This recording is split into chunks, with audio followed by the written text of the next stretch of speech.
Hi అండి. Welcome back to Nandini kitchen. ఇన్స్టెంట్‌గా మనం చట్నీని ఎలా చేయాలో చూసేద్దాం. పల్లి చట్నీ. ఈ రెసిపీ అనేది ట్రావెల్స్ చేసే వాళ్ళకి, హడావుడిగా ఆఫీస్‌కి వెళ్ళే వాళ్ళకైనా, బయట జాబ్ చేసే వాళ్ళకైనా కూడా బాగా యూజ్ అవుతుందండి. ముందుగా మనం చట్నీ మిక్స్ని తయారు చేసుకొని ఉంచుకుంటే ఎప్పుడైనా 1 మినిట్లో కలిపేసుకోవచ్చు చట్నీ అనేది. ఈ చట్నీ కూడా టేస్ట్ అనేది చాలా బాగుంటుంది. ఈ విధంగా చేయడం వల్ల మనకి టైం సేవ్ అవుతుంది.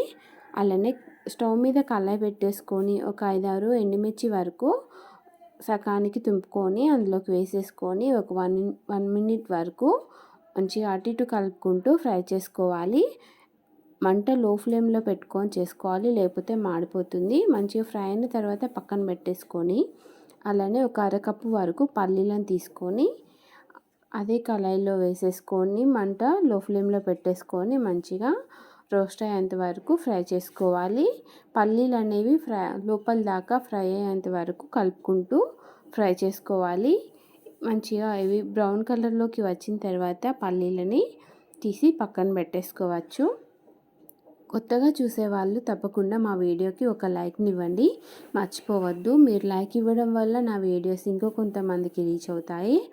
అలానే ఒక కప్పు వరకు పుట్నాల పప్పును తీసుకొని కళాయిలో వేసేసుకొని ఒక 1 మినిట్ 2 మినిట్ వరకు మంచి కలుపుకుంటూ లైట్గా ఫ్రై చేసుకోవాలి. ఇప్పుడు ఇందులోకి కొంచెం చింతపండు కూడా వేసుకొని ఇంకొకసారి కలుపుకుంటే సరిపోతుంది. పుట్నాల పప్పు ఎక్కువ వేగొద్దు, లైట్గా ఫ్రై అయితే సరిపోతుంది.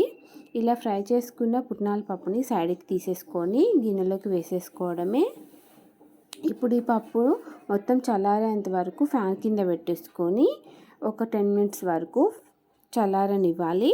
చల్లారిన తర్వాత ఇప్పుడు ఒక మిక్సీ గిన్నె తీసుకొని పల్లీల పొట్టు తీసేసుకొని పల్లీలు అనేవి అందులోకి వేసుకొని అలానే పుట్నాల పప్పుని ఎండుమిర్చిని అందులోకి వేసుకొని ఒక చెంచాన్నర సాల్ట్ కానీ చెంచా సాల్ట్ కానీ వేసేసుకొని మంచిగా కోర్స్గా పౌడర్ చేసుకోవాలి, మిక్సీ పట్టేసుకోవాలన్నమాట. ఈ విధంగా పట్టేసుకున్న పౌడర్ని మనం ఒక గిన్నెలోకి వేసేసుకోవాలి. కొత్తగా చూసేవాళ్ళు మా ఛానల్ని తప్పకుండా సబ్స్క్రైబ్ చేసుకోండి, మర్చిపోవద్దు. అలానే కళాయి పెట్టేసుకొని 2-3 టేబుల్ స్పూన్ల ఆయిల్ వేసుకొని ఆయిల్ కొంచెం హీట్ అయినాక ఒక ఎండుమిర్చి వేసుకొని ఒక స్పూను జీలకర్ర, ఒక స్పూను ఆవాలు వేసుకొని కొంచెం కరివేపాకు కూడా వేసేసుకొని మంచిగా ఫ్రై చేసుకోవాలి. మంట లో ఫ్లేమ్లో పెట్టుకొని చేసేసుకోవాలి. ఇవి కొంచెం ఫ్రై అయిన తర్వాత మనం మిక్సీ పట్టి పక్కన పెట్టుకున్న పిండిని అందులోకి వేసేసుకోవాలి. ఈ పిండి అనేది మొత్తం ఆయిల్లో మంచిగా కొంచెం ఫ్రై అయ్యేంత వరకు ఒక 1 మినిట్ 2 మినిట్ వరకు కలుపుకుంటూ ఉండాలి. ఈ విధంగా చట్నీ మిక్స్ అనేది రెడీ అయిపోతుందండి. ఈ విధంగా చేయడం వల్ల చాలా టైం సేవ్ అవుతుంది. హడావుడి లేకుండా టిఫిన్స్లోకి అప్పటికప్పుడు 1 మినిట్లోనే మనం చట్నీ కలిపేసుకోవచ్చు. ఎంతో టేస్టీగా ఉంటుంది చట్నీ కూడా. డెఫినెట్గా ట్రై చేయండి. మీకు ఎలా వచ్చిందో నాకు కామెంట్ బాక్స్లో చెప్పండి. అలానే మర్చిపోకుండా మా ఛానల్ని సబ్స్క్రైబ్ చేసుకోండి. అలానే మర్చిపోకుండా ఒక లైక్ని ఇవ్వండి మా వీడియోకి. మీరు లైక్ ఇవ్వడం వల్ల నాకు మంచి సపోర్ట్గా ఉంటుందండి.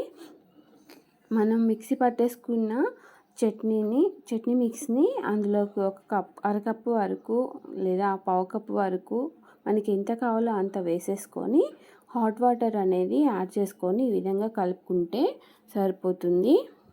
కారం ఎక్కువగా తినాలి అంటే కారం ఎక్కువ తినే వాళ్ళ కోసం ఎండుమిర్చి అనేది ఇంకొకటి ఎక్స్ట్రా వేసుకుంటే సరిపోతుంది.